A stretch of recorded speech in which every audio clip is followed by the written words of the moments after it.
உலகில் சிறந்த முதலீடு எது என கேட்டால் பெரும்பாலானவர்களின் பதில் தங்கம் என்பதாகத்தான் இருக்கும்.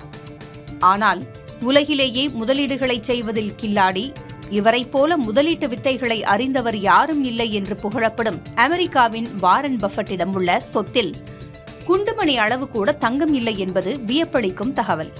இவரது சொத்து மதிப்பு 12 லட்சம் கோடி ரூபாய். அத்தனையும் முதலீடுகள் மூலம் குவிந்த பணம்தான். உலக பணக்காரர்கள் வரிசையில் 6வது இடத்தில் உள்ளவர். தங்கம் நல்ல முதலீடு அல்ல என்பது வாரன் பஃபட்டின் கருத்து. 1 கிராம் தங்கம் என்பது என்றுமே 1 கிராமாகவேதான் இருக்கும் என்பது இவரது வாதம்.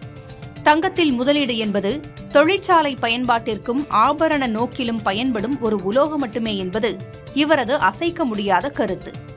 தங்கத்தின் விலை சர்வதேச சந்தையில் 14 ஆண்டுகளில் இரட்டிப்பாகிவிட்டது. அதாவது 100% லாபம். ஆனால் CAGR எனப்படும் வருடாந்திர கூட்டு வளர்ச்சி விகித அடிப்படையில் தங்கம் 14 ஆண்டுகளில் 5% லாபத்தையே அளித்துள்ளது. அமெரிக்க பங்குச்சந்தை முதலீடுகளோ 14% லாபம் அளித்துள்ளன.